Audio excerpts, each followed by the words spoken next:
Welcome to What Do You Think of This? We are revisiting the best things from our past to let you know whether they're the best things for your future. I am Jeff Abyad, and with me is Josue Escobar. Hi, Josue. Hey, what's up, guys? How's it going? Really good. We got a special day today, right? Yeah, I noticed it feels extra crowded in the room. A little bit, yes. We got a desk in between us now. We pulled a second desk into the studio space. Second desk, yes. We now have two desks. Why were we doing that, Josue? Because we had to just surround me with Abyads today. That's the case. Yep. Because we have our very first ever guest on the podcast. Yeah, does this mean the podcast is growing?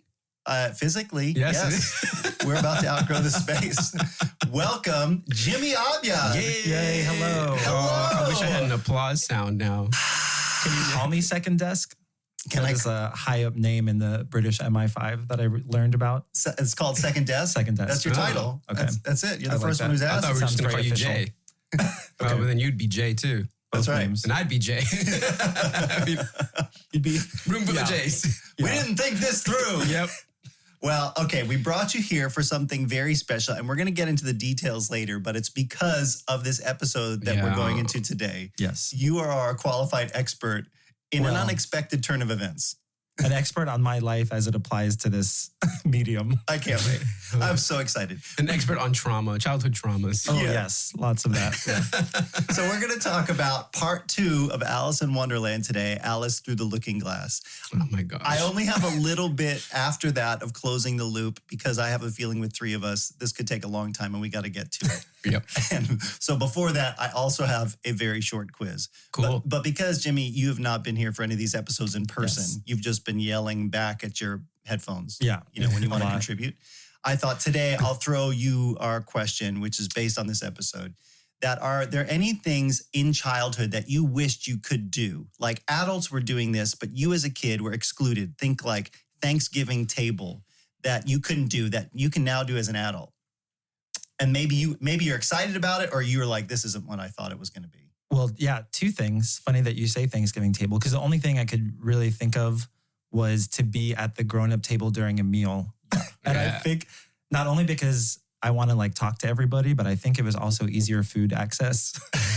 Like, because if you sit at the kids' table and you get smaller portions and you have to wait to be served. So I think to be for access. But otherwise, it's funny that there probably is not much I can think of. As a kid, I was like kind of aware that I did not want to be with the adults. Oh. Kind of boring. Which kind of actually tied into something that came up during this watching. Yeah. But it was like the idea of like, I want to have like recess as long as I can. Yeah. I want to be where the children are. Exactly. Where the children are. Ariel, no. Because I remember as a kid, and you will know this, so you will not because you didn't grow up in the same house. But our grandmother or our grandfather, we used this fancy dish that had M&Ms in it. Do you remember? In the wall unit. I can smell it still. Yes. You open up the wall unit, and it was, so fancy looking, but it had M&Ms in it. Oh, I can imagine the smell. It looked like a stereotypical genie lamp. Yeah. Oh. and they would dish out to us little handfuls of M&Ms. We're talking like 8. Right? Like 10 I don't remember M&Ms? the portions. Oh, I remember them coming in very small portions and on a tissue because otherwise it would get on our hands. I just remember that right now. And now as a parent, I'm like, Jeff, this is what made Jeff this way. And now I don't do that to my children. They have access to this giant candy bin. I'm all the time like, have you eaten breakfast yet? Why are you eating Smarties? Oh my God. They're at the point where they're hiding it from you. Yeah, that's right. Yeah. Like, here, Dad, here's your tissue. Yeah. Was there anything, Josue, as a kid that you weren't allowed to do, or you were like, oh, I wish I could be a grown-up so I could do this? There wasn't much. I think my childhood was kind of cut short. I felt like I needed to grow up quickly because my parents always did things with other people. I was always dragged me to them. I didn't go to do things with my older brothers. They always left me with my parents. And they were, doing church stuff all the time. So we're visiting people, and I was like involved. With pastor, just right? Involved with the grown-up stuff all the time. So I always wanted to be with the children too. Look at us. Well, yeah. Yeah. Maybe says something about Alice too. Oh, it does. Oh, it does. I remember being involved with adults so much that I'm in the room when they're like drinking wine and they're like, you want to try some? What? Yeah. And I'm like, Okay. We didn't get to that And point in then our house. I don't remember how old I was, but I remember thinking, this is strictly an adult thing. And my parents like laughing when I like gagged at it. You know? Crazy. This is the opposite experience. This This is is. very abusive scenarios of them throwing wine at you. Drink this, kid. No, I was Laughing at him making- as he cries. I was making the wine. I was stepping on the grapes. No. I remember coming with my parents to like life group meetings or Bible studies back then, whatever it was called. But as the kids, we had to go into a back room to be quiet. So we're in some random adult's house with whatever board games that they had available, which was like some 19 whatever version of Sorry, or, you know, the board is cracked, the pieces are missing. Yeah. And we're like, okay, we got to be quiet back here and play a game. Or watch Jesus of Nazareth and mourn. What? Remember Jesus at of Marilyn Nazareth. Dotson's house? No. When we watched Jesus of Nazareth, and I was like a kid, and I had like this deep emotional experience. And all the adults are in another room. and they man. came in to check on me because I was like sobbing. Oh my gosh. Sorry, it's too early for spiritual trauma. Oh man. Well, I think we've all had a little bit of that. I don't know if you noticed it when you walked in today, probably because the smell of coffee you might not have, but I revisited my ramen last night. Ooh. After we talked about it, now it's all I want to eat. Less sodium, a little bit Yeah. less of the powder. Yeah. But did you hear It about? does smell soy-like in here. Yeah, it might be it. The ginger, the Sunday night is like when I'm getting all my editing done. And so Yeah. I'm here at the house by myself. I'm like, I'm going to make some more ramen. I do love ramen. You did say on that podcast you'd make me some one day, so I'm still waiting for that. Well, I also told you it takes half an hour. So Yeah, whenever you have that's the time to That's not commit. Yeah, but for one serving. Oh, We like to take our time, which is another theme we'll come back to in this episode. Before we do, I have a little quiz that's going to set us up for the Alice story today, okay? But this is to just get us ready. So these are just general Alice in Wonderland questions, no peeking. And I'm I'm going to... trying not to look. They're multiple choice, but I might give you, a chance to answer on your own, okay? So it's quiz time, folks. Awesome. All right, here we Let's do go. Starting Do with we an hit a easy buzzer one. or something? Nah, you guys are working as a team, unless you want to compete. it. Ooh. No, let's do it It's together. take too long. I'm competing. All right, question number 1. What is the White Rabbit's catchphrase?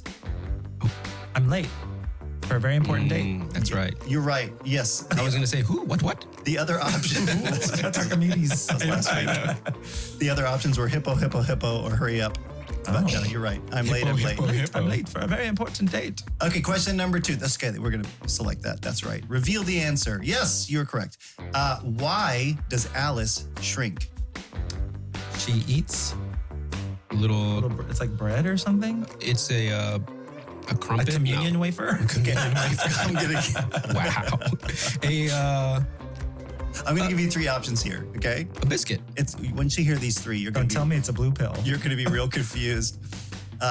Option 1, because she is stepped on. Option 2, Oh, wow. because Batman makes her shrink. What? I don't know who wrote this quiz. Option I'm 3, assuming we're going to get this pretty easily. because she drinks potion. Oh, yes. Yeah, the she drinks Yeah, potion. she has a little bottle, yeah. Yeah. I don't remember Oh, that's right. Batman. Okay. Drink this. Reveal. Yes, you got that one right. Correct. Okay. All right. Question number 3. What is the queen's full name? Oh, my God. Oh my gosh. She has a name other than the red or white queen? Yeah, the red one. She does. The Queen of Hearts. Man, I thought you were going to guess like Anastasia something or other. Yes, the Queen of Hearts. Oh, like Fiona de la Martine. Because there's 2 parts. It's two individual books, remember? All right. What game does Alice play? Chess. When? The whole thing is games. The whole thing is, yeah. Okay. Chess, yeah. Here, I'll give you multiple choice because Okay. chess is not one of the answers. Ooh. Golf, Oh, yeah. football, or croquet. Okay. Okay. Croquet. You know that. It's Yeah. croquet. I guess When you these are said all- golf, I was like, I was thinking close, but yeah. Yeah, it was similar. You guys ever play croquet? Mm-mm. I think it's like a kid for like one of those rec days. Yeah. It's something that seems to always exist when you're out in a field playing games. Yeah. And we Did you guys grow up in England or something? And I was like, it's like not a real course. It's just like a couple. little like archways that you stick into the ground. Yeah. You've never played that? No. And then you get like a little ferret and push it through. No, A little ferret. yeah. No, you guys. I grew up in the US of A. Guys, where'd you put the crate full of groundhogs? We need Oh, to yeah, play groundhog, croquet. not No, a they ferret. were they hamsters? It doesn't matter. Oh, yeah. Guinea pig. Every I don't know. time though Little we rat creature. set up croquet, because I know there's a post and you start at one side yeah. and you got to get through them all and then get all the way back. I've totally seen it before. but I've totally seen it on TV and never in real life. Oh, yeah. Random like kid events. We just had Really? events and we'll go and do Were it. you guys on horses? No. Polo. That's polo. It's pretty much the same thing. That would have been fun though. It's not. So croquet is more complicated because first of all, I don't know what the posts are, except you have to hit it at the end. And second, I'm trying to explain to my kids, well, if you miss it, you have to go back through the thing this Oh, yeah. direction. And I don't even know if I'm telling the right rules. No, I don't know the rules. You're just making it up. Okay, well, that'll be next week, the rules of croquet. Question number 6. Which animal does Alice follow into Wonderland? Okay. Oh, Would you like do to? we need the multiple choice? The right rabbit. The white rabbit. rabbit. Yeah. Yeah. Okay. I Not was like, is this a trick question? It's like the Matrix. Follow the white rabbit. Yep. How? Cue the song. I know, it was in my head. I almost sang it. How does Alice get into Wonderland? She falls down a well. Yeah. No, I'm just joking. That's basically pretty it. close. I thought she fell through a hole in a tree. It is. She falls down a hole. Yeah. Yeah. So I guess With the Hobbit? A hobbit hole. The hole in the ground? there's a hole in my tree. Okay, correct. We don't need these multiple choice. We're too good at this. Who wrote Alice's Adventures in Wonderland? Okay. Oh, gosh. Don't should I not- Don't, because I know answer? you know the answer to this. Do you Do really? you not know? No. What happened? We talked about it last time, but my it God, was we got not. all the way through There this were so Alice many material other and- distractions. Oh, my gosh, yeah. So many other distractions, yeah. Okay, Kathy Cassidy, What? Lewis Carroll, or Oh, yeah. Jacqueline Wilson. Lewis Carroll. Kathy Cassidy. I want that as a drag name. Sorry.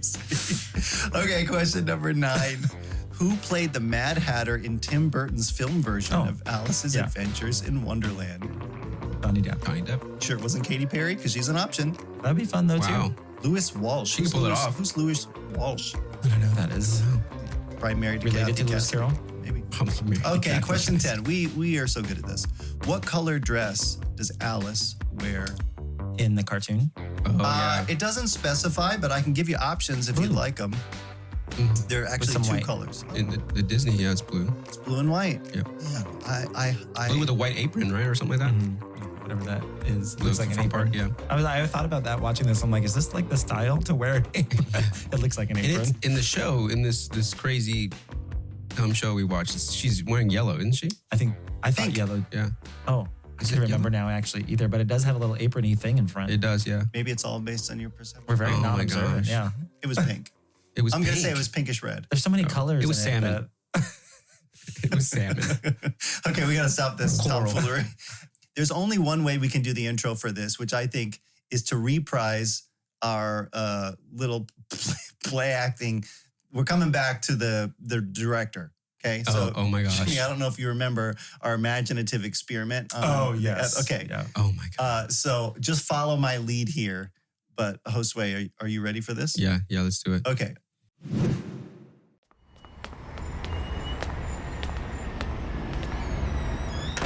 Good morrow, sir. Good motto. Good morrow. As you know, part 1 Yes. of Alice in Wonderland, remember that we produced. Great hit. Great hit. With the turf and the bunny and all that. Yes. Very low budget. Thank you very much. Low budget and a smashing success. Very good. People loved it. Loved it. We're doing part 2, and I have a representative here that I want to bring in. Oh. You know, we committed to 2 Ooh, parts. What? Yes. This representative is here on behalf of the Jabberwocky and Tweedledee and Tweedledum. Oh, It's one of the 3 of them. I'm intrigued. I'm actually not sure which one it is. We'll find out in a second. They're asking us for a raise. They think that their part of the next part of this mini-series is so important that they deserve to be paid more. Why don't you come on in there, sir, or madam? Hi, would you like to introduce yourself? Yeah, my name is Max Emilian. Oh, Maximilian, nice to meet you. Thanks, Yeah. Max. I manage several high-profile clients, Oh. usually in the horror genre. Oh, okay. It's my specialty. That's Okay. great. Okay, so who are you in this case representing? The Jabberwocky. Oh, the And Jabberwocky. Tweedledee and Tweedledum and the creepy mosques on the beach. Oh, okay. Mollusks. Mollusks. I was like, how do you say that word? Whoops.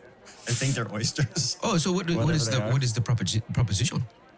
Well, we noticed and stealthily planned for that cliffhanger at the end of the first part. Yes, you did. You got me intrigued. And what really got many of the young fans intrigued was the slight scariness of the Jabberwocky, and we know he's important to your story. Yes. Are we going to play more on that? We do want to do more spotlight on him and give him more abilities than in the first half. Good. Abilities? Yes. So you were saying that you wanted to be paid more. Oh, absolutely. What's your current salary? I can't remember, sir. What was his salary? I think, wasn't I paying you 59 cents an hour? 59 cents. Oh, yeah. I think No. they were pence. Pence. I'm only getting 38. Where's the other part going? Oh, they did not tell Someone you? is getting money off the top. Your agent said that is what you want. Uh-oh. I need to go talk to my agent. I can say, sir, that we've already procured an alternate color of turf. You know, we had talked about putting a chessboard as the floor. So Yes, you convinced me to pay more money, yeah. that's been taken care of. Do we have room in the budget to pay both Tweedledee and I Tweedledum? don't know. Maybe we get rid of other people. I know who we can.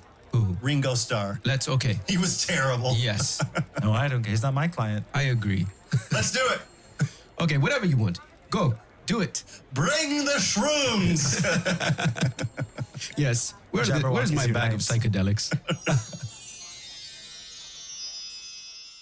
Listen, before we jump into just talking about this, I wanted to share with you guys a featured review that I found on IMDb Oh, for this 2-part special. by whom? I don't know. Actually, I probably should have written down the person's name. That sounds like something that I should do, but I didn't. Okay, here's the title. The word to be Alice, slipping through the looking glass, to be the princess of our imaginations, ...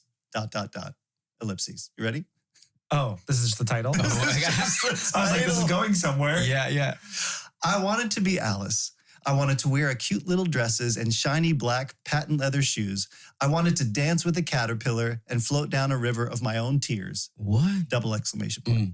Double. Was this Johnny Depp? Did he say this?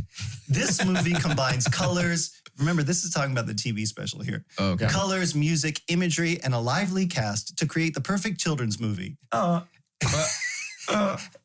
goes on. Every single cast member shone in their own light. Anne Gillian and Sammy Davis Jr. were my favorites. What? ! Exclamation point. Man.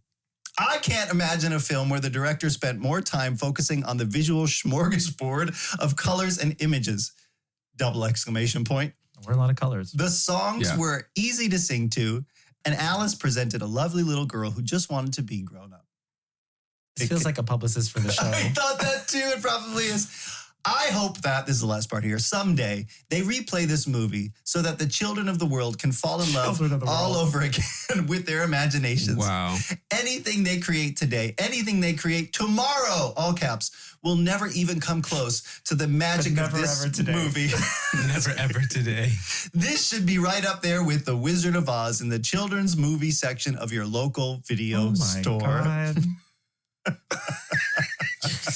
I mean, Delusional, deranged person. Delulu. You'll Delulu. find that there are things about this that I appreciate, but that's a little over the top. Yeah.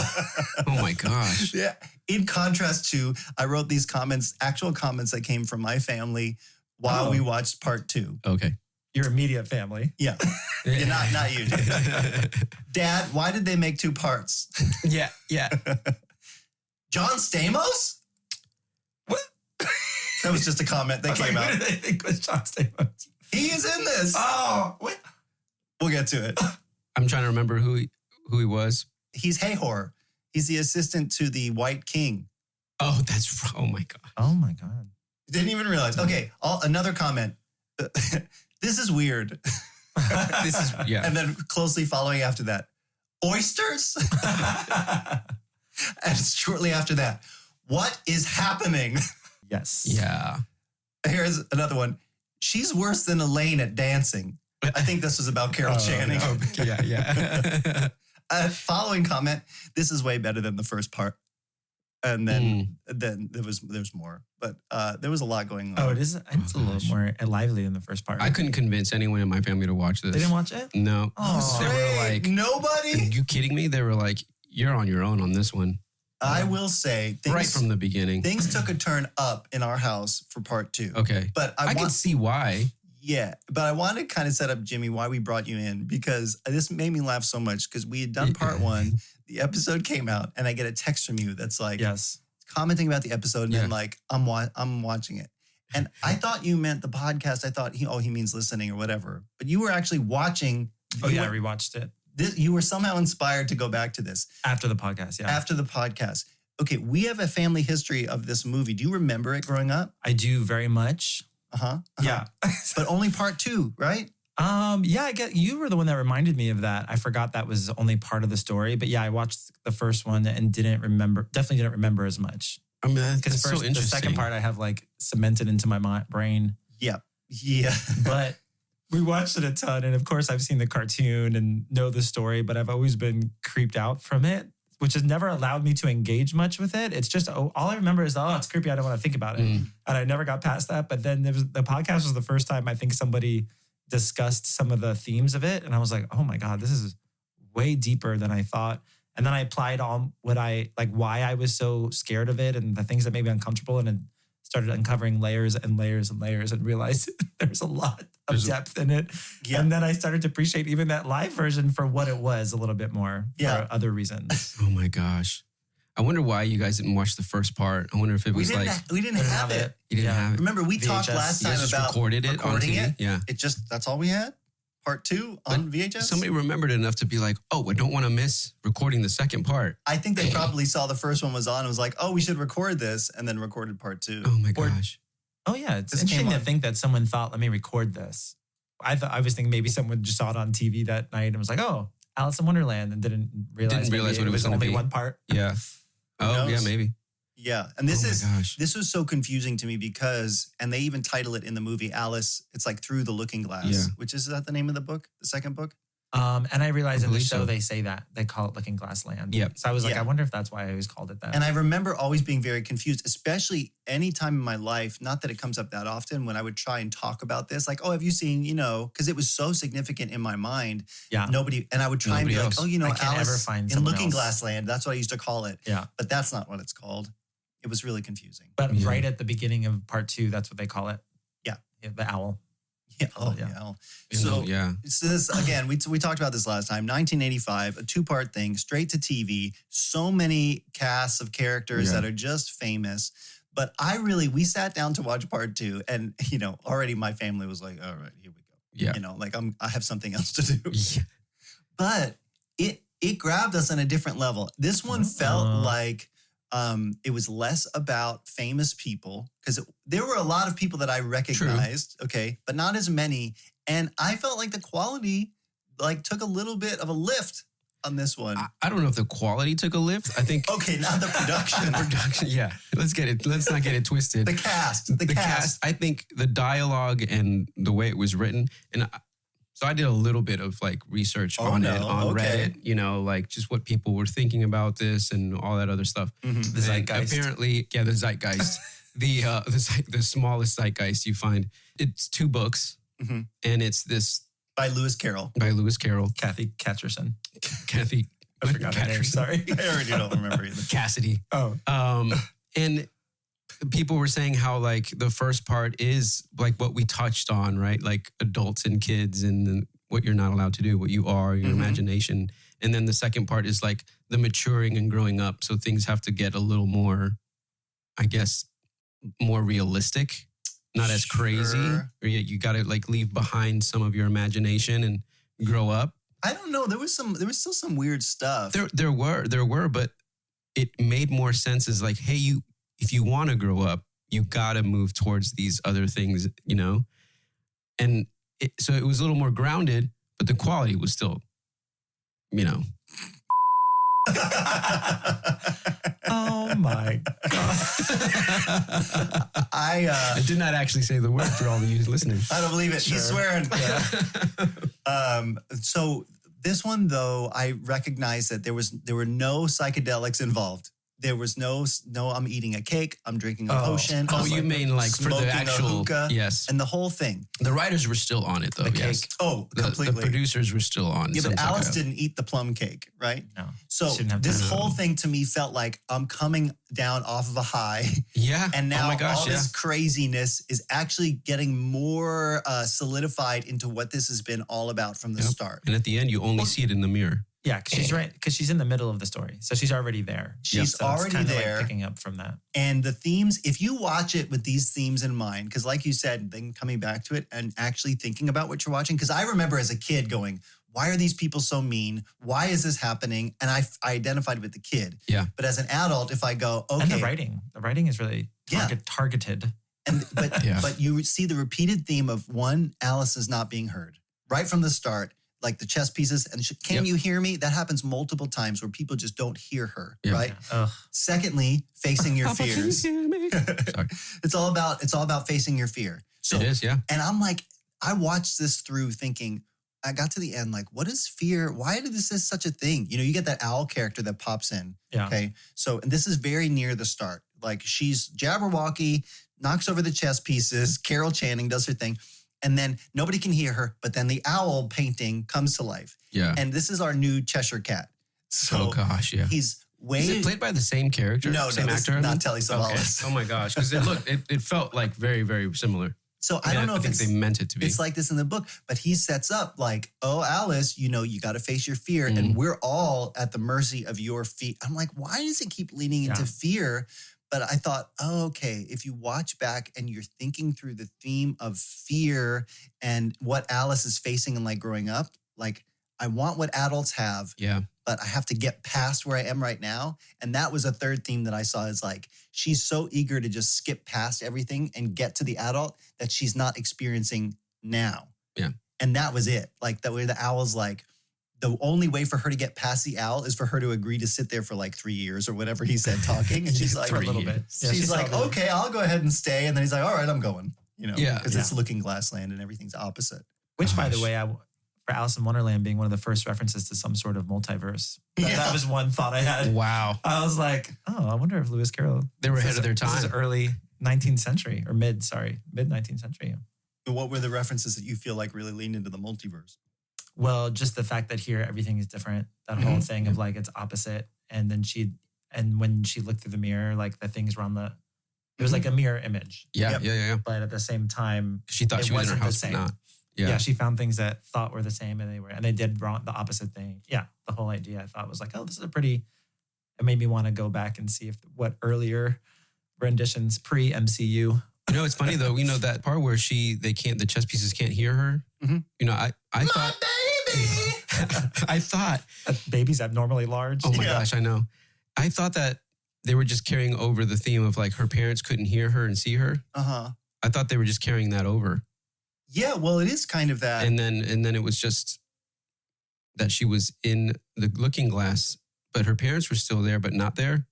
That was kind of weird. I feel the same way. Like just in like the first one, you have that chef or whatever and the shaking the baby and whatever. And now she's again, like, here's another baby that needs to be taken care of. I'm not being heard. I'm trying to contribute. I can't. It just felt very similar to me. A lot of these scene beats, like you get to the gnat or whatever he is. And I'm like, oh, this feels like it's like the caterpillar, but now it's a gnat, or a lot of the things are similar, it felt like to me.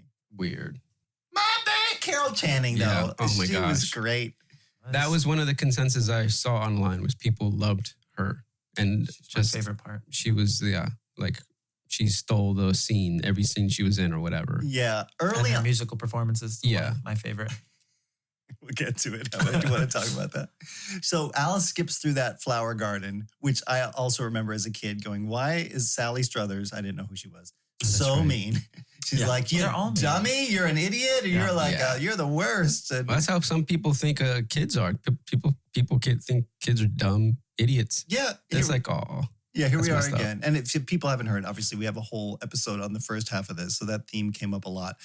And then, okay, this is what I wanted to point out. There are very obvious commercial breaks in this. Oh, yeah, that's right, yeah. It like cuts, and then the music fades to black. In and out feels very much like an 80s sitcom where it's like strings. And I'm like, is this an episode of Family Matters? Which she hops on the train. That's right. And did you notice the goat is Patrick Duffy? No, I did not notice that. I didn't notice that. He's the dad from Step by Step. He's also noticed that. Wow. She almost spoiled my lunch. The goat. I have a note that just says scary goat.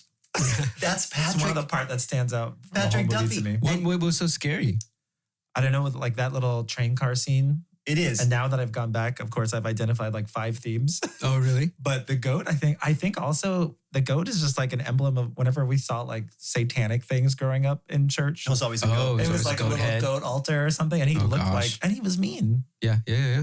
And the train, I was going to say conductor, ticket. Yes. Oh, they were all something too. He was a goat. Mr. Miyagi was... Mr. Miyagi, Pat Morita. He was a horse. He was just a newspaper. Right? His newspaper guy. And the newspaper guy. What was up with that? There was 2 animals in newspaper. What was the theme there?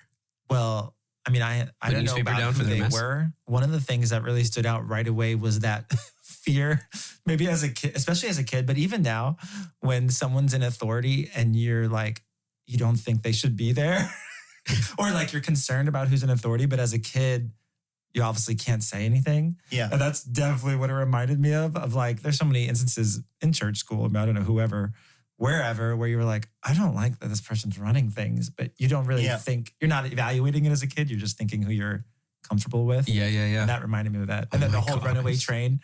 Oh, but then they're all like joking and then their jokes aren't even funny and they won't listen to her and they keep telling her that she's like the crazy one. It was like the whole thing was like, okay, yo, get out of here. It is. Yeah. It did kind of remind me of like times when you're around people and they all have inside jokes for themselves and you're the new person. They're making you feel left out. I don't know if that's happened to me a few times as a kid. Well, I also thought I think of a play through a lot of this into Alice's little girl is like guys that think that they're funny. And they're like, they think that they're clever and they're really not. And she's just like, what is wrong with you all? Yeah. And then she actually comes up, like she actually makes a real funny joke, like a better one. She's like, he goes to write it down? Is that the one? When she's like, I need to write that down. She's like, well, maybe I would think it's funny. Like if it were an actual joke or something. And she kind of like, gets back and they don't even get it. It's like that's so funny. I forgot to laugh type of thing. Yeah. Oh my gosh. Yeah. I enjoyed seeing all those characters there though, because I don't know how they got Mr. Miyagi to be in there. And then Steve Allen, who plays the guy in the paper suit. And even the train conductor, I think, is somebody. We kind of made fun of it of like they have a low budget for this, right? But at the same time, they must have had a huge budget to pay these actors to be there. And the costumes and makeup. And yeah, exactly. So it was like a crazy big budget for something like this. So she gets off this creepy train to nowhere. She's trying to get to the 4th square. So we didn't mention, she met the Red Queen. That's and the right. Red Queen is basically setting up, you're a pawn, you need to become a queen. These are all themes of like, you got to get here because you got to go here before you can go back. Yeah. But in chess, if you're a pawn and you get to the end, you don't get a queen. You do. An extra queen? If you lost your queen. Pick a piece. You can get a second queen. A second queen? Yep. Stop it. Mm-hmm. We have a wooden chess set. The kids were literally playing while we watched this. And we have an extra queen just for that. Are you kidding me? Again, this is like my croquet. kid doesn't know this. So I might just be making up these rules. I think you are. Yeah. So the queen tells her, okay, in order to become a queen, you have to get to the 8th square. You get a visual, which I remember as a kid going like, oh, you see the rolling hills with the chess pieces. Mm-hmm. So she's trying to get there. So she hops on this train trying to get to the 4th square. I can't remember why. And she pulls Patrick Duffy's beard to stop the train. Well, because the Red Queen says something about get to the 4th square and I'll come and measure something, whatever. I don't know. And by the way, and they never came back around to that. Talk about no budget or whatever, or budget put towards characters and not other things. Yeah. The running effects in this, gosh. which she's like, we have to go. I don't know. I'm thinking the Wizard of Oz, the Wicked Witch. Yeah. She runs. She's got to run so fast, which this is like a bad dream, and she gets nowhere. And Alice is flying behind her, but the background is you have to see. Well, it. that is so like crazy. Again, like another huge theme I think about. We're all pawns in life, and who knows who's controlling us. Yeah. And like you can run as hard as you can, and you won't get anywhere. Which I think is also a commentary on women in society. They're intense. It's like a double. Like you have to work extra hard to get not that far. I wish I had time for like editing more reels of this, because what I want is Jimmy's observations just in like 20-second snippets with some music in the background as he says, you know what this is really about. Can I also talk about my personal experience with the Queens? Please. I noticed like as a kid too, and watching it now, that to me, I could always go to like a female or a woman to have someone hear me or make sense of things for me, or to have a reasonable response. And so that was my natural thing. So it was scarier for me in this was like the Red Queen and even the White Queen when she kind of lost it a little bit. Mm-hmm. But like anytime the Queen comes in, oh, thank God, like somebody's going to help her. But they still didn't help. Really didn't help. So for like me, it was like extra worse too. I'm like, because it was clearly a stereotype of just some experiences I've probably had with men versus women. But I'm always hopeful. The queens to me were like the beacon of like, oh, finally, this is a competent person to help. Yeah. And then they still weren't. So I'm like, oh no. Yeah. But all these characters, and especially those two queens, have these back and forth of, I'm nice, I'm mean, I'm an authority figure, I'm sweet. And you get but that. only if she like falls in line too. Like you have to act this way. You have to say, be manners. You have to, the speak before spoken to. That came up a lot. Yeah. Yes. Don't speak until you're spoken to a lot. And then you would never speak. Ever. Which she's right. Yeah. But again, how these things mean nothing. Like you just want me to look feminine or like to look like I'm somewhere when it doesn't mean anything. Yeah. Yeah. Again, Alice can't be heard. And so, though, she gets off this terrifying train and she meets the Gnat. Gnat. Hello. Gross. Yeah. I liked him. Hello. He was such a sweet little pass. Other than that. You don't want to go that way. I warned you. she's talking to him like, oh, she's being really polite. And he's like, oh, what kind of insects do you like where you're from? And she's like, well, we don't really like any insects. Yeah. And you're like, oh, poor Gnat. He's I don't know. I thought he was a nice little guy. Just like every gnats are these little annoying bugs. No one likes gnats. She's just portraying that. Hello. Oh my God. So why did he say, don't go that way? There was no other option. Well, she had to the go. Whole forest. We know they only have one set. Yeah. Well, no, wait. They have another set because she goes to Tweedledee and Tweedledum, which I want to hear your perspective on this. And they go to the beach. How do they even get? They must have flown them to somewhere else. I don't know. But if they were at the MGM lot, I guess the beach had to be nearby. Ugh. But that was a nasty looking beach. So again, difference between the first movie and this one. The first movie, remember, their first song was I Hate Cats or whatever. I'm like, why is this? But this one, you hit Tweedledee and Tweedledum. Think what you will about the characters. How do you do? Shake hands. I'm like, oh, but these guys can sing. It's not my favorite song. Yeah. It's better than the first song. Yes. No, you didn't like it. They seem kind of friendly.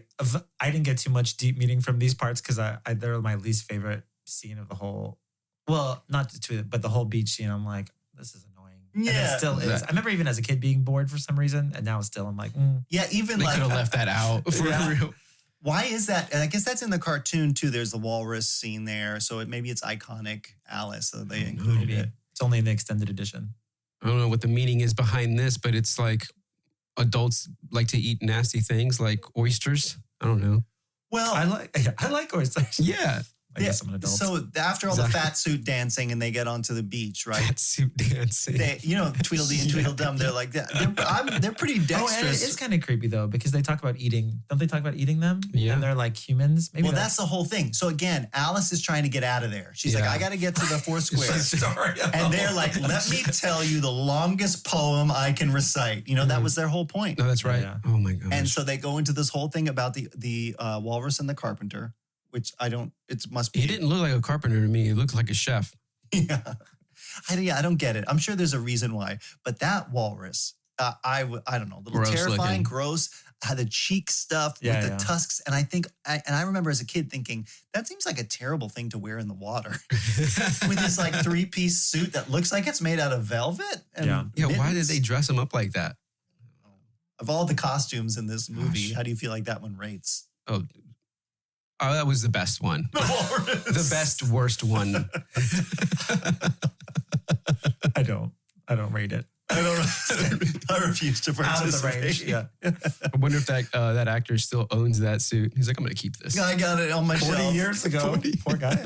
Gather around, great-grandchildren. Let me show you in my heyday. He pulls out his tusks. No, Grandpa, no. We just wanted some M&Ms.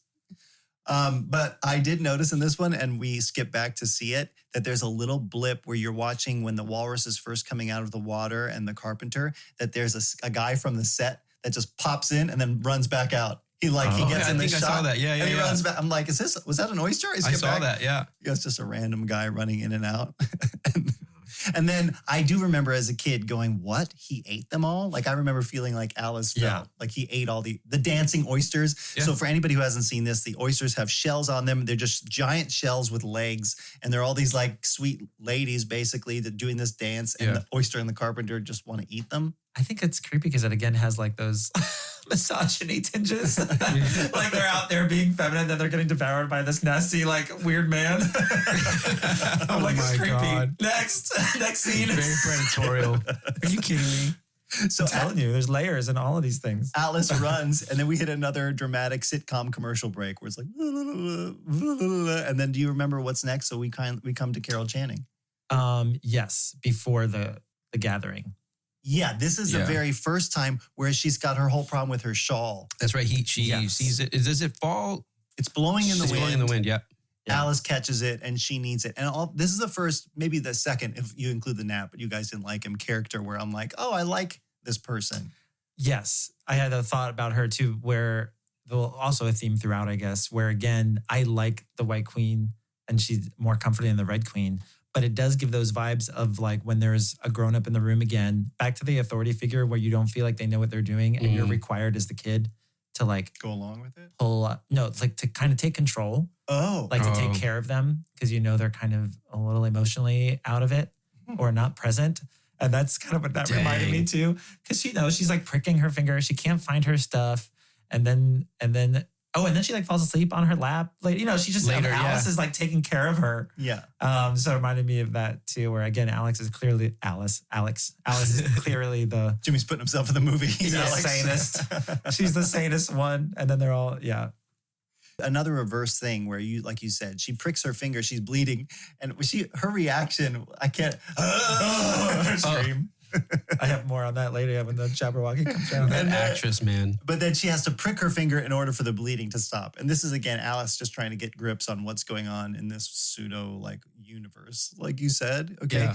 But then comes maybe the best song in all this movie. Yes. And I texted you and our sister, Jennifer, because I'm like, guys, here I had a video of Justice dancing. Oh my God. And he's the only one that kept dancing because honestly, he had already gone through the whole thing once. My family loved this song. Really? Jam tomorrow, jam yesterday, but never ever jam today. To be fair, I think not just the writing was great, but I think it's the performance. Like, it's so fun. Yes. Her voice is fun and the way she performs it brings it to life. So I think even as a kid, that's probably why I remembered it because it's just like this drama scene. Yeah. Do you know all the words she says in the verses? Amanda thought she was just singing gibberish, so I looked it up and there are actual words, but we all decided it's better if you don't know the words. Yeah.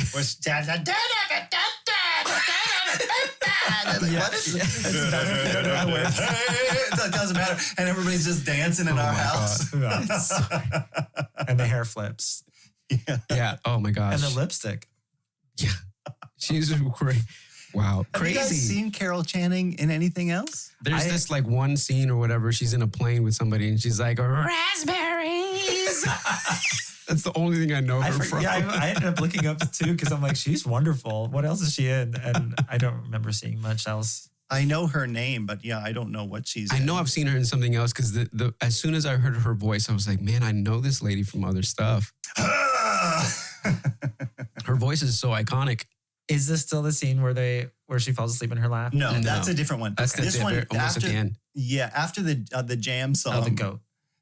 She turns into a sheep. Yeah, she turns into a sheep. Yeah. She's like, I forgot about that until it happened. Because I'm like, oh, thank God someone's saying. I'm like, oh no, not you too. Yeah, and Alice's face right away, she's like, what's wrong with you? Yes, this was like in the first part where she saved that little baby and then the innocent little baby turns into a pig. Mm-hmm. It's like, oh no, this person that was like the nicest person I met and I was having a good time dancing. This is like when you're tripping, you're coming down and you think, oh, I'm okay. This person's fine. And then all of a sudden it hits again a little bit and you're like, oh, I've been talking to a sheep this entire time. I didn't even know I'm so high. To me at least once a week. I was going to say, I was speaking from experience here. And then she's running through the haunted forest. Bum, bum, bum, bum. And there's that vulture. Oh, that's right. Again, another terrible running effect as she's going through the forest trying to duck from this random. It was like Willy Wonka in the tunnel vibes. Yes. Yeah. Yes. Yeah. It did I feel will like that. say the one thing I did appreciate was somebody actually put thought into like the hawk flies over you. You see the shadow go over, and then just a few split seconds, just like it would, then the wind comes. Because the wind wouldn't come matched up with the shadow of the hawk. I didn't know. Biggest observation. It would go right past first, and then the gust of wind would come. At least someone was like, hold on, It's the zoologist. I know when to turn the fan on. We're all like, what So are the dumb. themes they're saying here when they're talking about Jam Tomorrow and Josue's still on the production The hawk quality? shadow. I'm insulted by the production quality, honestly. It was really bad. I don't know. I don't know if I believe they actually thought that through, but I'm glad it worked. It was out. probably a mistake, Yeah. but they got it right. At least one thing. The guy sat back there like, wind, and then come on, Henry. And he's like late every time. Like we're just keeping Alice it. is surprisingly put together still for all of this nonsense. Her You- dress is clean. Her hair is still No, Well. it's a wig. well It's still yeah. in place. So she runs from there. And again, I feel this from childhood, terrifying, right to Humpty Dumpty, who is the worst. He's a jerk. I mean, there is worse. Yeah. My name is Alice, sir. That's a stupid name. Yeah. Who Oh, does is he that? the one? He was the one that said some people have no more sense than a baby. Yeah. Yeah. Yeah, uh-huh. again. She's so nice to him and he's so mean. Well, it just reminded me of where's that line that every accusation is a confession? Like when people, and the whole time they're all calling her stupid and whatever. And I'm like, they're really revealing I'm like, that's rich coming from Humpty Dumpty. Yeah. Yeah. Literally That's your name. Yeah. Yeah. But like, it's like, I feel like that same lesson of like, they're just accusing her and she's busy defending herself when he's really the idiot here. And but Yeah. again, this feels like a symbol of what she must be experiencing in her life because she's working so hard to be polite and being genuinely nice. Like, oh, what a beautiful belt you have. And he's Yeah. like, Yeah. oh, really? Who can't tell the difference between a belt and a cravat? Yeah. Yeah. You idiot, Yeah. or whatever. So crazy. And then like this is another what, a fairy tale or whatever, lullaby tale or whatever you call this Mhm. in another fairy tale. It's Yeah. pulling this and I guess probably that's what Lewis Carroll Inception? did.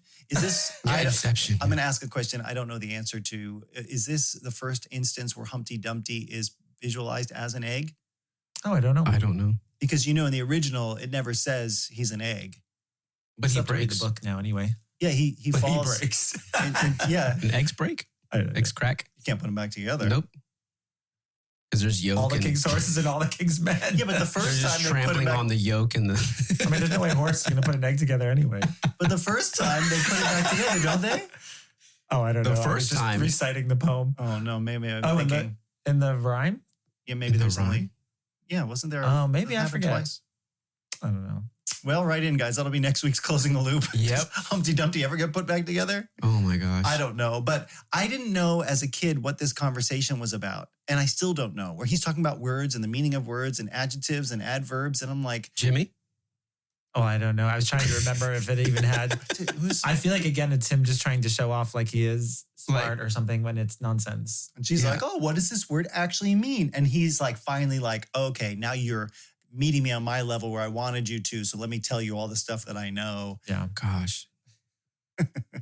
And then the Jabberwocky comes back. She's like, well, I am afraid. And my fears are, oh no, I've brought back the Jabberwocky. And then she's responsible for him getting knocked off the wall. What'd she get Aw. afraid of?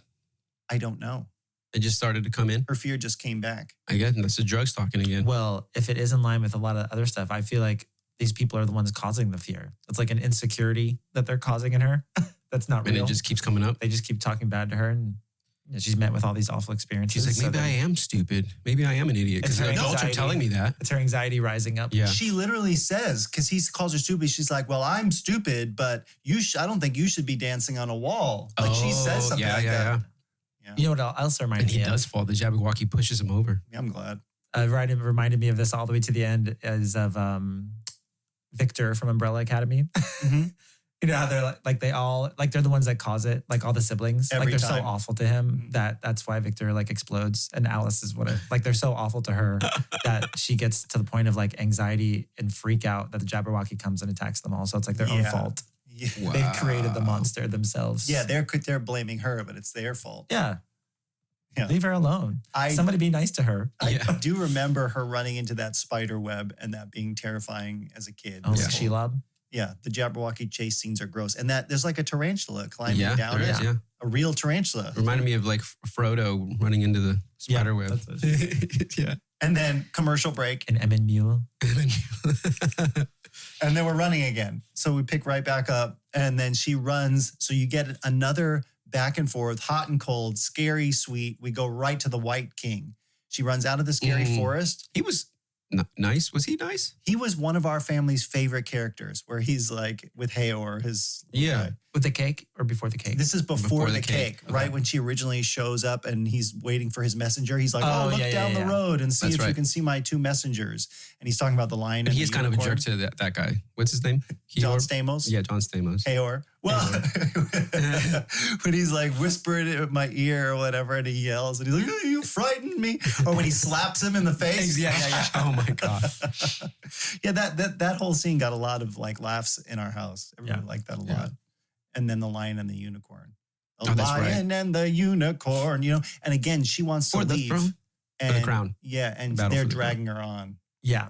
I did have a note of complimenting the unicorn's makeup.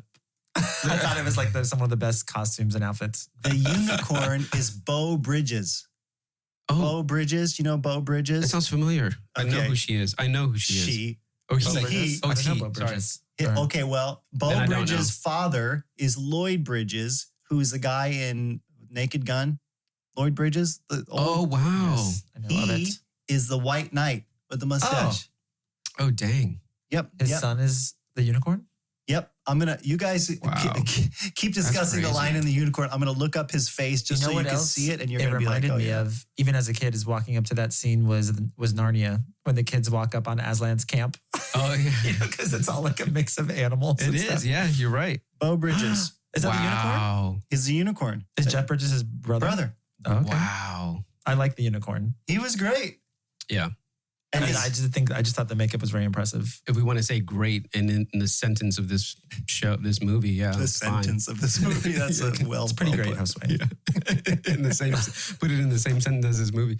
This, if you want to call this great, are you vegetable or mineral? Yeah. Lucy's like, are they playing 20 questions? What's happening?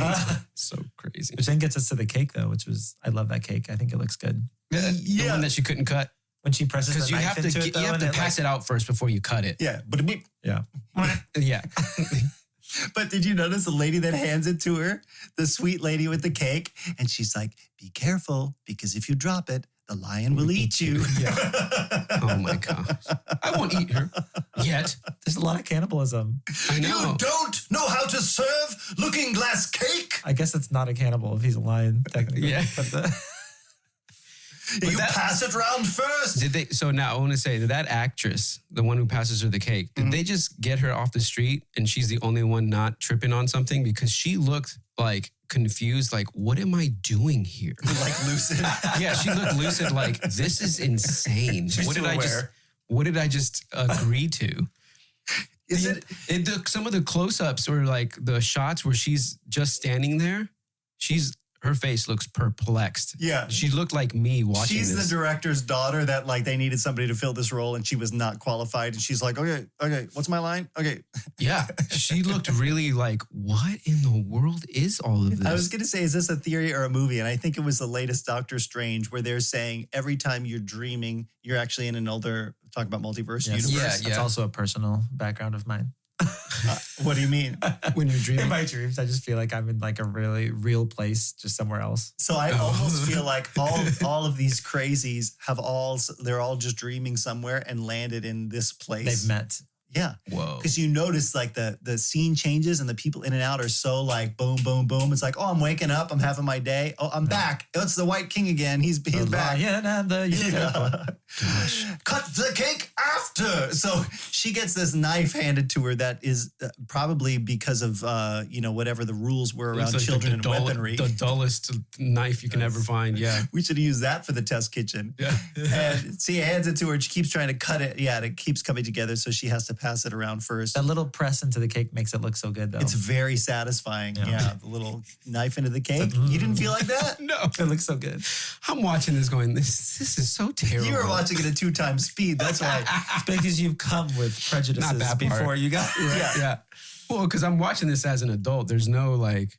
And what were we watching it as? You guys have some nostalgia involved with this. That's why. Okay, but I think at watching this 2x speed, you are unlearning the lesson that Alice had to learn, which is quit trying to fast forward your experience. I only 2x Rest in speed it. in It's the about the middle journey. of stuff. Not the destination. Journey. I like that cake bit, the plum But then no one cake. got to eat it. Yeah, that's It's right. like one of those stories. That's what I where, thought like, at Well, first. then they go to pass it around. And the music. And if you notice, because the drums start and she's like Yeah. trying to talk something, What but is the that? unicorn is trying to cut the cake with his horn. I saw that. I just noticed that for the first time. I'm like, what's he doing with the cake? He's trying to cut it with his horn. And then it like cut out. That's what I thought at first. Was like, this cake looks really unappealing because it was plum cake, and it just felt really like they didn't put frosting on it. They didn't do anything. It's It powdered looked fluffy. sugar. It looked, fluffy. Yeah. So after they said it was plum cake, I'm like, oh, okay, it's I don't think I've supposed to had look plum cake. that color. Mm-hmm. And she only cut it in half once. Yeah, she left it to them. Yeah, and they were like with their hooves trying to hold it with their hooves, like The lion's piece is twice as big as mine. twice You as should have big. been on the stage production. Yeah, So that character, though, reminded me of somebody else, and I still can't put my finger on it. The only character I can comes to my mind is that crazy guy at the beginning of Three Musketeers who's fighting for his sister's honor. oh, They kind of look similar, but the way he acts, The lion? the unicorn. Oh, the unicorn. Maybe because it's Beau Bridges. The lion is Ernest Borgnine, by the way. oh, that's right.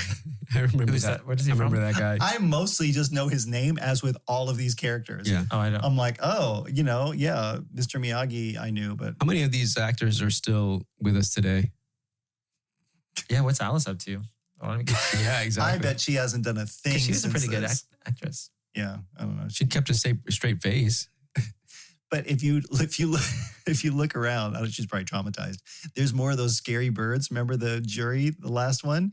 These Oh, that's creepy right. characters in Yeah, the yeah. background are all there in this one. Oh no. And so all this loud noise is happening. She's running out of there, doesn't know where she's going. And she then comes into the middle of a battlefield between the red and the white knight. That's right. Yeah. Oh, yeah. And they're kind of playing out this chess thing. But again, so now that white knight is Lloyd Bridges, which is the father of the unicorn in real life. Yeah. So I'm wondering, did you get your son a part in this? I don't know. Oh, man, But probably. He's another one of my favorite characters in this, I think, because he feels like a safer space. Yeah, he's the only trustworthy one. Because he's a knight. Well, actually, I was thinking, again, I think And of he's white. lessons. He's white. Oh my God. What are we saying here, people? Here we go. The white queen, the white knight, There were no dark colors. Sammy Davis Jr. He was a caterpillar. There was a black queen and a black knight There's no black queen. at the banquet at the end. Oh, that's right. Yeah. She wasn't the- black, but she was wearing black. The No, I didn't see someone wearing black. Mhm. Okay. In the first one. You're gonna have to watch it you know, again. because What is- the suit. The suit isn't. There's only red or black suits in a deck of cards. So there's a black yeah, queen, I there's a remember that. red Well, I queen. guess she just didn't have any stage time. It was like white and black. But I was thinking how common it is for the leaders, like the kings and queens, to be the least trustworthy, and it's usually the people on the front line that you can trust. Mhm. Mm. Like it's not. Maximus. Oh yeah, exactly. Yep. And I think that's a character pattern, and maybe sometimes reality, but a pattern in most things of I would agree with that. the agent on the front line, Mhm. the Mhm. law enforcement officer, the attorney, the prosecutor, that's James Bond. the nurse, in the hospital. Mm-hmm. Yeah. It's always the knight. I feel that. So anyway, they're fighting with these unconvincing weapons again. They're just hacking at each other with these lances. I don't know why. And then they pulled out the dullest of swords. Well, they don't hurt anybody. No, but Ew. it was just really funny to me. I mean, the oysters look more realistic than their swords did. Ugh, Wow. oysters. But his mustache is on point. That white I handlebar. mean, it just looked very fake though. Yeah, I don't know. But it was huge. It was huge. dramatic. But that whole "We Are Dancing" bit, she's Go bigger, dancing go with him. bigger. Oh, that was a sweet Go song. home. I wrote down the word "oh." Yeah, that was a good one. I thought that was nice. Well, because after all that she's been through, And we are dancing. I like that song too. But Lucy's like, where'd all the smoke come from? They're like dancing in the fog, and I don't know why that was a thing, but it set the mood, I guess. Yep. Yeah. So he's basically dancing her to the edge of the forest. But in the actual production, they're just moving around. To the 8th square. In about the space of this studio. Wow. You know? Like, okay, we're going to dance. Here we are. Oh my gosh.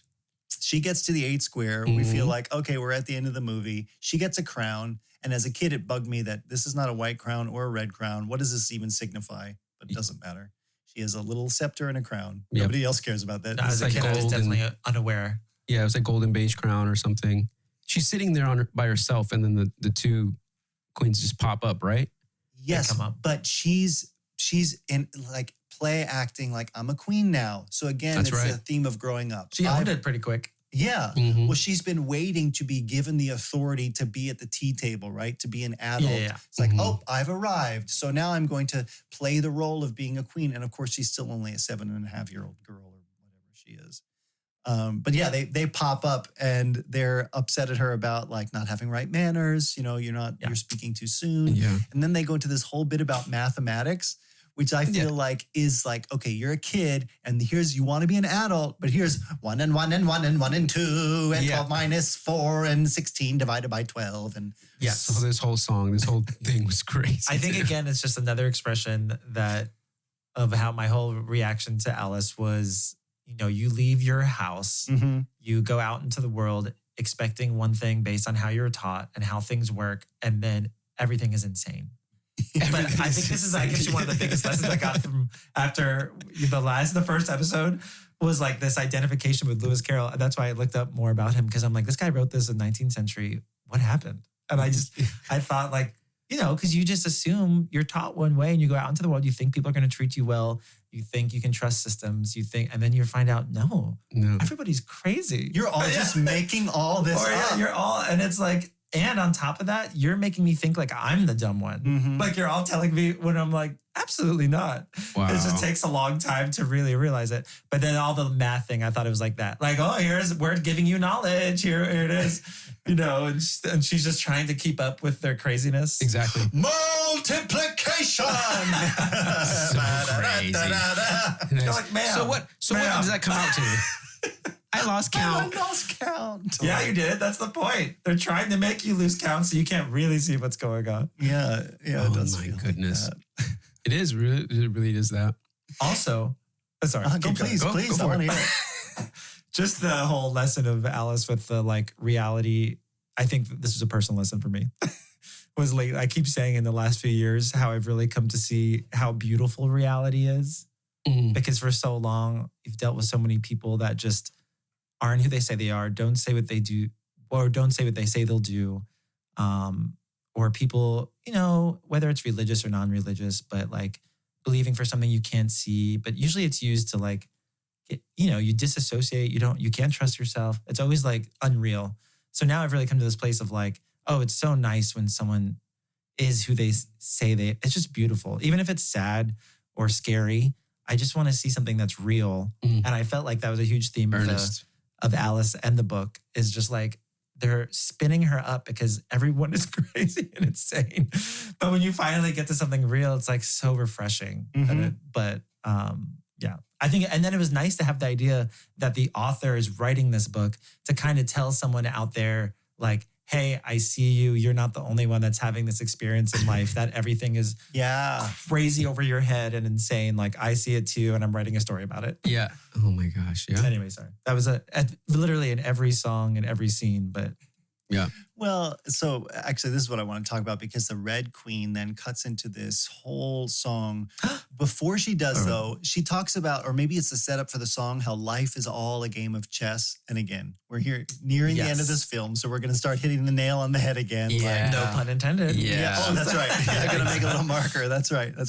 Life is all a game of chess. That's what we've been talking about. But then she goes into... make the right moves. What did you think about this song? Because I have problems. Well, one, that there are no bad emotions. We've learned. I was going to say, she's like, some are good and some are bad. And I was like, no, I have notes.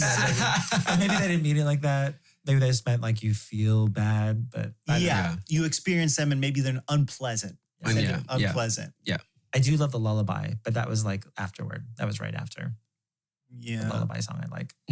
But this again felt like the same theme of nobody can hear Alice. Like she's still trying to talk to them and having a conversation and they're not hearing her. Yeah. And here's just, let's just sing about emotions. Or they'll talk about like what's moving, what's moving us then. And she like half answers, but doesn't really answer. And then talks about the waves, what moves the waves. Yeah. And they're like, that's what moves us. I'm like, what?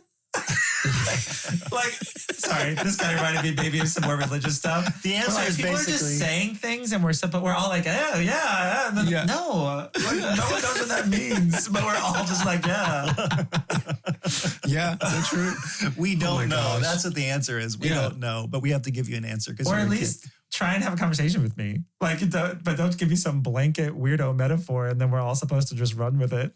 Or feel like we're inspired because you just said something crazy. Yeah. I know in the movie, I feel like you're supposed to identify with Alice. So that's what I feel the most. But I guess in a circumstance like that, as a parent, I go, okay, my kids ask me a question. And there have been times where I have to remind myself, I don't necessarily need to give them the answer. The conversation is more important, you know? So, oh, Dad, what about this? Or what's that? Or and if I don't know, it doesn't help for me to just make something up. But we feel the need to fill an answer in. Yeah. Or even now that I've done so much like coaching stuff, the freedom I have when someone just asks me questions now. Yeah. Like sometimes when I talk to someone, now I naturally want them to just ask me more about, oh, well, what do you mean? Why are you feeling that? And all of a sudden I start to find myself into a little bit of an answer. Yeah. But if someone is in a rush to just give me what they think, that doesn't really help. Yeah. It's what you think. I'm like, I need help kind of figuring out what I think. And that's, I think, usually what kids want is like, help me figure this out. Help me understand, not just give me the easy answer that you got from somebody else. Yeah. Which goes back to the whole thing about the failure of all adults. No, I just mean like... What was that one thing I said in the first podcast? The first episode of this was adults suck. That's it. Well, just this idea that, you think it's your fault as Alice when you go into these places and they make you feel like it's their fault, but it's their way of projecting their insecurity and shame onto you. Like, we don't have an answer for you, so I'm going to play up a math song about 1 + 1 + 1 + 1 + 1 +, and it's to get it off of me so you can be stuck in your head doubting yourself while I sit comfortably. Maybe this feeds into that because one of the questions that Carol Channing asks in that song about division or something is a reverse. Like it's like 3 divided by 16 or it's, I don't know. Yeah. Either she meant it to be complicated or she's just like showing how ridiculous this is even that I'm asking this question. The systems. But when it comes to kids asking questions too, I've recognized in my children, I will sometimes have a real answer. Like, Dad, why do they blah, blah, blah? Yeah. And I'm like, oh, actually, and I'll get 3 seconds into it and it's on to the next question. Like, oh, they just wanted to express that they were experiencing a question. Wow. But they don't even want the answer. Yeah, that's true. Or they want you to ask them more about it, maybe. No, because they're on to the 5 other questions. No. Yeah. Boom, boom, and then this, and then this, and that. I'm like, why are you asking me questions if you just want to talk? Happens a lot. So Alice gets to her castle with the little sign, Queen Alice or whatever. This is it. She's like arrived. We didn't properly commend the lullaby song. Oh. The Red Queen and White Queen. What would you like about it? And Alice. I just thought her voice was really great. And her soft, airy vocal. It was really good. She did a really good job. Sorry, that was it. Segue. So good that she put the White Queen to sleep. Well, the White Queen was asleep already, wasn't she? Or no, she was just laid down. Yeah, she just laid down. Yep. One of my kids is like, is she dead? I'm like, oh no, that would have been a weird turn. Not surprising. Yeah, I mean, if you overdose, Yeah. Yeah. Well, that's it. That was it. It was like, that's what it felt like. Alice sitting here with her like drunk grandmother on her lap. That's back to like taking responsibility for this. And then fall asleep on her. You're right. When Amanda and I were just dating and we had gone to Cold Stone Creamery, which is a favorite of mine as a kid. And I had gotten my signature, it was like chocolate decadence or something, which is like chocolate or dark chocolate, maybe just chocolate ice cream with chocolate chips, chocolate syrup, and some other form of chocolate in it in like a waffle bowl. I was such a fatty. Okay. And I had this thing, get back to that. We were at a house of some relative of hers who had been drinking a little bit. And I didn't know what was going on. And they were just talking to us. So she's like, oh, what is that you have that I was explaining? And this is like my treasure. And she just stuck her finger in the bowl. Whoa. And just ate it. And I was horrified. That is you know me. bold. It disgusts me. And I'm like, Yeah. I can't eat any I'm of kind of this. impressed with this family member. And that's how this felt like. They're falling asleep on her. And she's just like here I am. I'm in this scenario. Stuck. Yeah. Oh, it sucks feeling that way as a kid. Yeah. Oh. I mean, some people obviously have real experiences with like alcoholic people that do that to you. But I think even on emotional level with grownups where you feel like they haven't dealt with any of their stuff. And now you just get to take it. And you're like sitting there like grinning and smiling. This is the type of stuff that makes you, like, as a parent, makes you want to protect your kids from adults and weirdos like that. Or go-to therapy. Oh, God. As an adult. Yeah. I mean, the White Queen. Take your nap at home, ma'am, not on the child's lap. She's just on a sugar crash because she hasn't had jam since yesterday. No, it's true. Well, she should have some jam, but she can't. Never today. Yeah. Never today. Yep. Alex walks into this castle and it's hers, and there's a whole banquet prepared, and there's all this like yummy looking food, and there's a string quartet, and it's like, you've arrived. It's like in a big, lights or whatever. It feels like that. And then the White Rabbit is back and he's singing. Yeah, that's right. It's like we're coming to this is all so nice. Queen Alice, welcome. Everybody's like back. a resolution. A crescendo. Sorts. And then they all gather around the table, and then they make like a toast. And then again, it's on Alice. Spotlight is on you. Yeah. You still haven't grown up. You don't know how to act like an adult. Where are your manners? This is the tea I'm table. angry just hearing this again. Because I'm like, she just wants to go home. Yep. And they're still no one's listening to her and still requiring of her to be like them. Like to follow some sort of weird made up rules. Yep. To get to the tea table. That's so funny. This is it. If you want. If you're ever invited to tea anywhere, you're going to need to know. I think they said something exactly like that. It's like if you want to fit in this society, this is what you have to do. And she's like, no, but this is what I want. This is who I am. And she's like, this is all. She doesn't get any of it. I just want to go home. Yeah, like you said. And then a present has come for you, dear. And they bring the present and they put it on the table. Oh, yeah. Because they hit her again with the anxiety max. Yeah. So this is what is happening. And this is hilarious. Did you expect this coming at all? You haven't seen this? I did expect it. You did? Yeah. Oh. I was like, of course. You were paying attention. Yeah. I even now I'm like, oh yeah, the present. And she opens it up and the Jabberwocky just inflates. The way it inflates. I'm like, this is such a...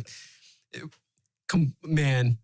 And now it's the same production value wise, right? It's the same suit, just inflated, and then they cut, and then they put somebody in it. Yeah, I guess. They didn't have a separate one. But it's blowing fire now. I also forgot it's in my rewatch that I'm like, it flies. It flies. I was like, oh my God. Yeah, there was no resolution beforehand for the Jabberwocky, so I'm like, oh, this must be it. Yeah. That's why I thought. That's why when it came, and they're like, oh, I'm like, oh, this is it. This is where it ends. The White Queen's yell. Yeah, that was where I was like, that was funny. She's still taking over the screen. It is terrifying though. Yeah, no, she stole every scene. Why is the Jabberwocky wet? It's like not just moist, it's dripping. And I was like, is that drool or is this whatever is igniting the flame? It's probably described in the original book. He's a slimy, dragon creature type thing. She like backs into it. That was the scariest part. When she rubs into his slimy stomach. Yeah. Ugh, it's disgusting. And that goes away in the next scene. The stomach? No, like the slime? It's not there. I don't know what that was. But the White Knight comes in again. Of course, the White Knight saves. Yep, comes to save her. Yeah. Yeah, and then commercial. no, then he saves the day. Then I don't remember the commercial. Fade to black. And she's running around, right? And then she comes right back basically to where she started this movie, Mr. Owl. Yeah, right? That's right. Mm-hmm. And he's like, you gotta grow up. If you're gonna grow up, you gotta face your fears. You're not brave. You gotta conquer your fear. Mm-hmm. Yep. And she tries to bypass it by she sees her home through the looking glass. Yeah. And she's like, nope, I'm just running. I'm gonna go for it. She climbs through it. You see, she touches it and it goes like ding ling ling ling. Yeah, she got there's nothing there. And she climbs back into her house like, oh, thankfully, I'm home. I'm safe. And then the Jabberwocky just sticks his head through the glass. Into her real life living room. Yeah. And she's forced to face her fear. Kind of. I mean, you're kind of behind a wall. it's not really going to fit. It's just really easy to be like, go away, I'm not afraid of you. Well, I You're guess not afraid of it because it's back there. It blows fire. it blows fire. It is still the sense of like, he's coming into my world. Now it's not even. Yeah, it's scary that he crossed into her house. I'm not afraid of you. I'm not afraid As of I you. say it with fear in my voice. This made me revisit this whole idea of like, I don't agree with that lesson either though, that you. Face your fear? Yeah, like that'll make you grown up, like as if grown-ups aren't afraid. And That also, if I have to face my fears, I would like some help. Yeah. Like you all are making this worse. Yeah. Yeah. So I just don't like that whole. All those owl characters lesson. aren't real. I mean, Yeah. Well, just in that whole thing, I'm like, it'd be nice. The White Knight's the one that helped. yeah. Yeah. I guess what is Subconsciously, who is your white knight? Oh, Are you really asking? I don't know. Oh. any person that loves you well, Yeah. And sits with coming you alongside, in your Yeah. struggle, you know? Yeah. advocates for you. And they were saying though to Alice, the moral of this story is, okay, you are so eager to fast forward to this place of arriving at the adult table or the tea table or whatever, but you are not facing your experiences, whatever those emotions are, right? Yeah. And so in order to do that, it's not even necessarily, I think, that you have to be the one that conquers it. You don't have to be the knight. You just have to be okay with this scary thing, right? That, whatever scary thing it is. Whatever it is. Like face your fear doesn't mean like fix it and it goes away. Yeah. It just means it exists. Which emotions are scary. Yeah. Don't let it, but don't let it overtake your life. Like it can stay behind the glass on that side. It doesn't have to affect everything else that you're actually I don't know about. Then it's like disassociating. Yeah, again. keeping it locked in another room. Well, I don't mean that way. Until one day. I don't mean it that way. I mean like you have that, like, I don't know. I'm still sometimes I'll get that I'm afraid of the dark a little bit kind of thing. Mm-hmm. And it's like, oh, well, it's not a big deal. It's darkness. Now you have Elizabeth. She's your white knight. Yeah. Oh. I know Elizabeth White. I know what's around me, even though it's dark, I can't see. There's nothing truly to be afraid of. But, fear is still like a grounding thing. Yeah, we live in this world and there are perils all around. Sorry, that was a Rings of Power reference. What is peril? And you just have to come to terms with, we are fragile human beings. Yeah. The world is dangerous. I'm in it. It's chaotic. It's chaotic, yeah. Definitely chaotic. Don't pretend like it's not, or don't make other people feel like idiots if they were afraid of something. But I feel like being grown up. Whether milk or for honey, for love and for money. What Is the this from heck? Alice? I don't know what the words are. Jam tomorrow? Oh, Yes, I was like, what is that even from? Yeah. Sorry. Tourette's. You just said chaotic and it brought me back. Sorry, go on. What I were mean, you it's gonna say? chaotic. That being grown up is like pretending you're not afraid. I think is like what Is what they're trying to say. I don't know if it's what they're saying or the message that is taken. Well, I think a lot of the characters are telling her that. Well, they're saying being Pretend to grown be- up is to get over your fear, but you don't get over your fear. So really, it's like this idea that I think as a kid watching, I have to pretend I'm not afraid because you're not going to get over your fears. You still have your fears. The weird thing for me in this was that I didn't feel like But they evolve. the first part was about fear at all. Like it didn't come Not up. until the Jabberwocky. Yeah, not until the that's thing. Jabberwocky. But you get wrapped up at the end of this movie. Okay, so this whole thing happens. She faces a Jabberwocky. She kind of This is why the first movie doesn't matter at all. It is a little scary in the sense that you can't trust anyone. You don't know where you are. You're not at home. There are scary things, but the Jabberwocky is the most okay. Yeah, but then when she wakes back up, okay, now she's still in the living room, but she's actually home. Her mom's waking her up, and she's asleep on the chair. It's bringing you back to the beginning of the first movie, and I think like, okay, well, that whole first bit where she's like going on the hillside with her sister, she can't contribute to the tea party. It doesn't feel like it connects as well for me. Maybe I'm missing something, but her mom's like, oh, well, Alice, wake up. Come on, it's tea time. And there's going to be strawberry shortcake and gingerbread and raspberry preserves, And she's like, oh, well, why are you telling me? And her awful mom is like, oh, I almost forgot to tell you, you're invited to tea. Your father and I talked about it and we decided you're grown up now. I'm like, what? I thought it would have been a great twist at this part. On the very same day. On the very same day. And then she decided that. She told her earlier that day, no. I thought it would have been a nice twist at this part if she was like, no, thanks, Mom. I'm gonna go play. That's Like that- exactly that's- what I wanted. That's what I would have been. That's like what I think I. That's a for better me. written story right there. Well, just the lesson I feel like I have Yeah. learned in my own life. Like the hustle is not for me. Bye. Right, Like I don't want to fit into your weird standards. I'm gonna go have fun. That's exactly Yeah. it. Yeah. I mean, it's a little bit of like, now that you say that, it's like one of those things that me and Elizabeth kind of want to instill on our kids is to be a kid as long as possible. You know? Yep. Like I feel like I wasn't a kid I had to grow up pretty quickly. Oh yeah, we're getting a theme here. And now that I see and I have kids, I'm like, just, they want to grow up really fast, you know? Yeah.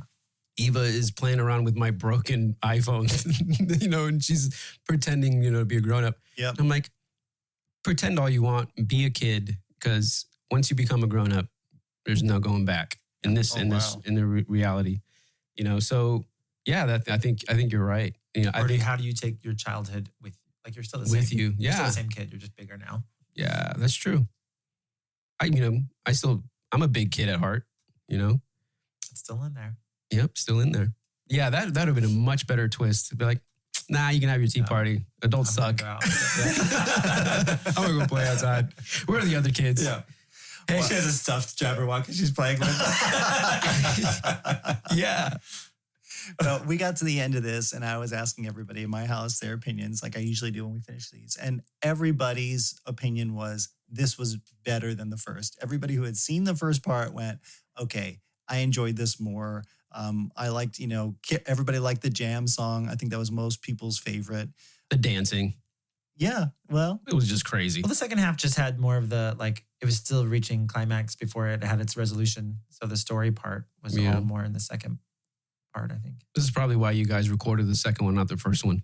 I don't know if the intention went into it, but I'm like, if I was going to watch any part of this, only this part, this is a better Mom one. and Dad don't remember who recorded this. I haven't asked. Call them, Josue. We never recorded this movie at all. How did it end up in the library? Open up the cassette. angel. A Jabberwocky pops out of the VHS.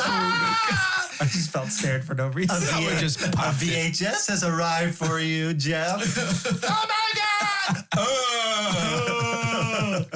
I'd like to call a lifeline. Yeah. So what did you guys think? Part two, is this pure nostalgia or does it actually hold up? It does not hold up, fellas. I was letting go swing it first. There's much better ways to tackle these topics in a movie than this crap. He wasted no time. Okay, so I think He's Humpty Dumpty. This movie's dumb. Don't you know the difference between a belt and a cravat? I mean, I love all the themes you're pulling out of it, and that are probably intentionally there. I think until a month Please. ago, Do this in a better way. I may have said the same thing because I never even tried to analyze it. But I think for its medium, which is kind of like a stage production, It is on a TV, stage. It's a and stage for play its on TV. time, it actually, and it felt like specifically, this is my second time bringing up drag. It felt like a drag show. It's really played up to have fun with it, A to caricature, engage with it. a caricature of a good production. Even Alice's outfit and her wig, is very.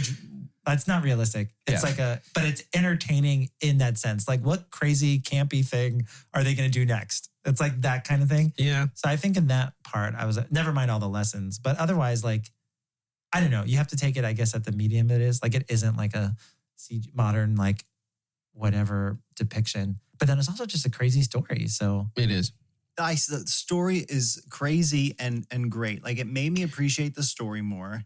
Watching number two made me appreciate, and number one made me appreciate number two more, part two. Mhm. Okay. Because I loved John Stamos was great.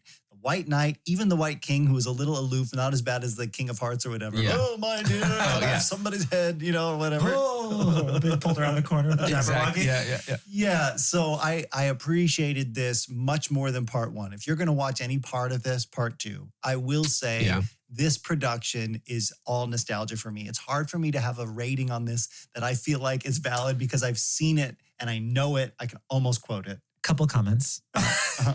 Well, and then this is always hard when you get to this part of your podcast because I'm like, I always want to say a little bit of both sometimes. Yeah. But also, I just finished reading that book, The Tolkien in the 21st Century. And I liked what he talked about, how these Tolkien adaptations of the books and the writings and the movies and the TV shows, how different ways you can appreciate it. Like they don't all have to look the same. They're all taking an aspect of this writing and showing it in a fun, different, artsy way.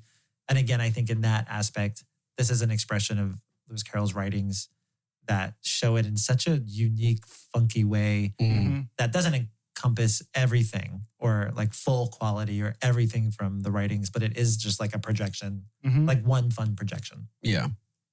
I mean, it's a reason why I think this story keeps getting retold, redone in movies, because the themes are there, and you can't deny those. But I want to say, have you guys ever? There's a YouTuber. His name is Jeremy Johns. He reviews movies, and at the end, he always gives it like a rating, and he always says at the end is like, either it needs, watch this with alcohol required or no alcohol. This one is like alcohol required. Mushrooms required. Because I mean, yeah, if you're going into it, watching it with some nostalgia, or man, you like plays, you like that type of like medium, low budget, like high school play on TV type of thing. You shot that way down. Campy, whatever sort of stuff, whatever, exaggerated. Okay, you'll pull some themes out. It's fun and it's funny. I mean, if it got made today with characters and actors that we know today, and Johnny Depp per se. Yeah, Johnny Depp per se. But I mean, people that are in the limelight right now, A-listers right now, and Scorsese did it, and it was ridiculous or something. People would watch it, and then 40 years from now, they'd be like, this was terrible. Or maybe not. I don't know. But man, I mean, honest for me, definitely one and done. Yeah, I mean, it's hard to recommend for someone. It really is hard to recommend. If you are brave enough, is it worth somebody going back I think to this? if you're interested in Alice folklore. Okay. Yeah, I guess. A quick question before we move on. Really hard to find, though. I mean, it's only on YouTube. Yeah, YouTube. Yeah, if you look up 1985 Alice in Wonderland, would you rather recommend somebody watch this, the Disney animated version, or the live action Johnny Depp, which I don't remember? It's been a while since I've watched the other ones. I've seen them all. I feel like actually since this whole month of discussion around this, I'm probably going to appreciate all of them way more. Yeah. So maybe I have to rewatch the Disney one. I'd probably go to the Disney one first, especially that old school animation. We just finished watching Sword in the Stone. It's really closely to that. So good. Yeah, I think I'd enjoy. I think more people would enjoy that and try to find the themes of this. I wonder, because I haven't watched that in so long that I wonder if it's way more apparent than I ever realized. Yeah. I just remember the feeling of like, same thing. Like, why is the Cheshire Cat so mean?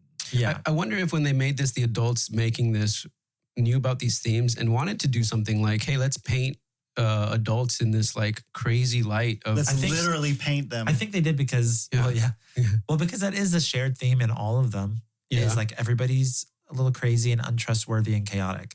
Yeah. Part of it. And she's navigating it all. All right. Well, there you go, folks. That's 3 opinions. Dinah. Shout out to Dinah the cat. My favorite part of all the depictions. Did she show back up at the end? No, just I hadn't seen, I don't think, the first half. So I'm like, it's Dinah. She's really cute. Let's close the loop. It's like a snake eating its own tail. I only have one thing, unless, James, you come with corrections from the previous 14 episodes. But here we go. One I want to go back to, episode 13, The Godfather, is an episode you can't refuse. Oh, yes. Michael has an injury and he's in Italy. And we were questioning the timeline because of the bruise on his face. Oh, that's right, that bruise. And it seems like he's there for a long time. I looked this up. Talk about falling down a rabbit hole. The internet has a lot to say about this very specific thing. Oh, but here are some details that I found. One, there is more said about it in the book. Godfather was originally a book. Yeah. Okay. Michael was in Italy. This is, if you average all the responses, around 2 years. So, because we're watching this going, it seems like a long time. He got married, but also this bruise is still on his face. Okay, his jaw was broken and a local mafia-appointed doctor, this is in quotes, tried to fix Michael, but it still left him scarred and with a constant nasal drip. It says, in the book, the punch The punch caused major damage to Michael's sinus cavity, probably broke his orbital bone, if any of you wondered as well. Hence, this is why he needs a hanky all the time because his nose keeps running. Wow. So it wasn't repaired finally until he gets surgery on Kay's recommendation to fix this disfigurement that he had. So it was like a thing. So honestly, maybe they should have leaned into it and made him more disfigured. Yeah. Because I was just like, is he still bruised from this punch? Wow. But I guess it was a way more. Yeah, because they didn't do any they didn't mention surgery or anything like that in the movie. And there was a whole thing in the book about a subplot by the doctor who became Lucy Mancini's, who was Sonny's former mistress, lover in the book. And it was mostly taken out of the movie. There was this whole thing. Crazy. Very mindful of the book. Yeah. Have you watched The Godfather? No, not yet. Oh, you should watch it. When he comes back and he sees Kay, doesn't he tell her, like, I've been back for 2 years? It's like a year. Been back for a year, 6 months or a year. Or so something that like bruise and all that stuff happened within, like, it was a 4-year run. Well, no. If he was in Italy for 2 years. 2 years and back, or maybe the 2 years was the time span before he got back together with her. So say like 2 to 3 years. Crazy. He was messed up. Imagine your sinuses. Imagine that punch. That must have been a really good punch. I mean, that guy's strength. There are way worse injuries in this movie, but like getting shot 1,700 times. Yeah. And walking out of your car after that somehow. I still don't really know how that happened. Hollywood. Yeah. It's great. That's exactly it. The photo or the video effects are a little bit more realistic in The Godfather. Well, I want to let folks know you can always send us your suggestions at plumcake@wdyt.show. That plum cake. Yeah, no, just plum cake Okay. or that plum cake. You can also find us on Instagram at WDYT Show. The reason is we want to know your opinions and suggestions for future stuff. So, Jimmy, if you're like, you guys should really cover whatever, you can go to at WDYT.show, any of these places, and let us know. In the meantime, speaking of, what are you guys into right now? So you said a lot of stuff. I am. Time is short. It's going to get dark. Okay. Well, I'm in the middle of The Handmaid's Tale. Oh my gosh. I had never watched it before. I've never seen it. And it's actually quite gripping. Couple things about it. Not only are there some shared lessons with Alice, but as a story progression, I'm really impressed, especially with how many TV shows I watch now. They are like annoyingly drawn out. This show, like every episode is like a really meaningful story arc, which I guess it's also from a book. So like every time I'm like, oh man, like every time. And the nice thing too is that the main character, I feel like of the TV shows, they never do what you want them to do, or they don't say what you want them to say in the moment. And she actually does. I'm like, oh, and it always like causes like this ripple effect. So for that, it's kind of fun, but it is actually a very intense, good show. I just never watched it because I think it was dramatic at first when I first did. And so I didn't want to get into it. Yeah. And now I have all this time in my hands. So on your single hand. Yeah. That is a lot to take on, though. There's a couple things that I still want to get into because we talked about, I think, the Penguin series. Started that. Yeah. Did you? I started like it, yep. Is it good? Yeah. So 2 episodes already, and the third one came out Sunday. I haven't watched that one yet. It actually is, it's shot very similarly to the Alice. Batman. Oh. It's Alice, yes. The Penguin, he falls down this like manhole and dying of the cat.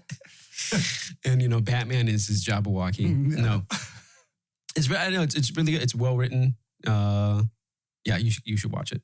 And we started watching because I'm a big fan of Smallville, and Kristen Kirk has a new show called Murder in a Small Town. Oh. It's based off a book. Okay, so it's not a who done it; it's a why they did it kind of like crime thing. Pretty interesting. Yeah, I've never heard of it. It's very Hallmarky-ish, you know? You lost me at Hallmark. Yeah.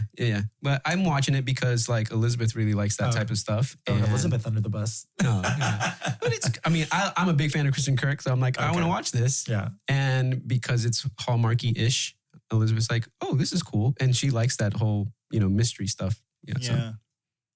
That's interesting. I'm trying to think of what we have been watching because we did finish Rings of Power. Yes. You feel that way too? Should I finish? Is it done? Spoilers if I say something? Is it done? Josue hasn't watched it. The second season is done. Oh, really? How many episodes? 8. 8. Oh, wow. Because I only watched 3 because I'm waiting. I'm holding off to finish watching with some friends. But I didn't know it was done. I still feel the same in that I was happy to experience the world of Tolkien and Middle Earth and stuff. But Yeah. by the end of it, I was like, okay. Yeah, there are Really? parts of it and characters that really hit, like a couple scenes, and then there's a lot that's frustrating. The first 3 episodes that I saw felt like it was like getting better. So now you're making me feel like it plateaus. Oh, well, the and action falls. of season 2 is definitely like peak Mm, that, but some of just the way the story is written is frustrating. okay. Yeah. A Well, lot forced into it. it happens. Yeah. No. Well, so I have been encouraging people to interact with us on Spotify because they can let us know whether or not they think Alice holds up, first of all, if you scroll down on Spotify and vote there. I guess you really have to find people that are watching it for the first time. Yeah, I'm Yeah. actually curious because the Godfather one, somebody said it doesn't hold up. And I'm Oh, like, really? grateful for the interaction, but then also like, who said that? Yeah, exactly. Then I get it. Everybody's got their own opinion and I would Yeah. love it. And so you can even throw your suggestions there for future stuff. But talking about future stuff, next week's episode. So for folks listening, if you don't know what we're doing yet next week yet, and you pause right now and go to the artwork and zoom in and try and guess Oh, yes. what this is going to be. Oh, yes. The what do you call it? Elusive Easter egg. Easter egg. Easter eggs. Yeah. The Humpty Dumpty egg. Okay. Do you know, I will say today I looked up, I was not even looked up. I just happened to be casually scrolling Facebook. I'm going to try and find this here. Did Only Murders in the Building Yes. started again, right? And it was Yeah. really good. Yeah, Elizabeth loves it. She's watching that. I haven't started it. I need to go back to the very beginning if I want to watch it along with her or whatever. They But had a recent episode where everything was filmed from like every camera shot was like a phone or a laptop really? or like a Yeah. ring camera. okay, Like yeah. the whole episode was that, and it was really funny. That's super And it was creative. good. I Yeah, like that it kind of was stuff. Well, all that to say, I can't find it, but I literally was scrolling Facebook today and I saw that there had been a reunion of the cast of the Addams Family just happened. With Joan Oh, Cusack? really? That one or the TV show? No, the old movies. The So old movie, next yeah, week, yeah. if so people have With paused. Joan and- Cusack. Yes, but she wasn't in the reunion, I don't think. Oh, okay. But My favorite part. at any rate, next week we're watching Addams Family Values, which is the second in the Addams Family Yeah. saga. With the Thanksgiving. Yeah. The one that they're in camp. They're in camp. Because I have fond nostalgic memories of that. And last time That's a I tried good to movie. watch some of it with the Yeah. kids, Clark was too small and he was terrified of Fester. We didn't get 20 minutes into the episode. Fester? The One of my first one. favorite You know what scenes of freaked me all out was time. always the hand. He Right. always freaked Oh, me yeah. out when I was a kid. When she's sitting in the car crying and then laughing. That's one of my favorite scenes of all time. I don't remember that. Like when the house blows up and she's pretending she's sad and then starts laughing. Oh. yeah. Oh, I share that because we have been oddly clairvoyant with these episodes. We'll Yeah. schedule these things out. Claire? And then just out of the blue, oh yeah, speaking of, we started watching Heroes again. Doesn't matter. Out of the blue, like the Addams Family cast is having a reunion right at the time we're recording this episode. That's awesome. So I would say, folks, it's going to be well worth the listen because Yes, yeah. it's the time for the Addams Family. Yep. It's a good movie. Da-da-da-da. All right. Sorry, I didn't mean to jump. Well, guys, please let us know what you think. Like I said, you can scroll down on Spotify and let us know. I literally just found where I pasted that thing, by the way. It was right here in my notes in front of me. It doesn't matter. Until then, yeah, give us a 5-star rating. Please. Jimmy, where's your favorite place to give us a 5-star review and rating? Well, I only use the Apple Podcast app. So Please do that then. I use Awesome. Spotify for music though, but not for podcasts. Yeah, I like But it. I did go to vote. On The Good. Godfather. Are you the downvote? No, it wasn't The Godfather. I forgot which one. Vote. I'm going to find this person. Please let us know if you were the one. It was Ezra. Yeah. It was- No, you, the listener, though, take 5 seconds and give us 5 stars. It's really easy. You can do it super quick, and you can find links to all of those as well as to our YouTube channel. If you haven't seen the Test Kitchen yet, links to Instagram. All that is at wdyt.show. That's Yep. what do you think? Yeah. Nice. That's the place where we do it. We'd love to hear What from would you. Dave do? I was trying. It's close to WWJD. Yeah, Wow. don't confuse them, James. James, Sorry. thanks for hanging out, man. Yeah, thanks. It was fun. This Yeah. has been a real pleasure. I was really looking forward to hearing your opinions. Yeah, I love your deep dives into all the different aspects of the. There's more. I could talk about Themes. this for a very long time. Yeah. Well, so everybody look for Jimmy's comments on Spotify. He'll be breaking down each character one by one of Alice in Wonderland. But until then, we are looking forward to talking to you. James, where can people follow you, man? Oh, me? Yeah. _ Jimmy8 on Instagram. Awesome. It's probably 8. my most present social media presence. Not the number, but is in the past tense Yeah, of like eating. I have 8. Like, you know, if she really ate that. You know, like the play also with food, but Yeah, you post some amazing food. Mm-hmm. just food, yeah, lots of food. You must have a high metabolism. You know, I've realized I do because I haven't done any exercise for like 5 weeks and I haven't really gained much weight, which I was surprised. I just weighed myself. Oh, That's a blessing. for now. Maybe it's all gonna like land one day. It's coming downhill, yeah. All right, everybody. Yeah, so we look forward to talking to you next time. It's going to be the Addams Family. It's going to be fun. Da-da-da-da. Thanks, Josue.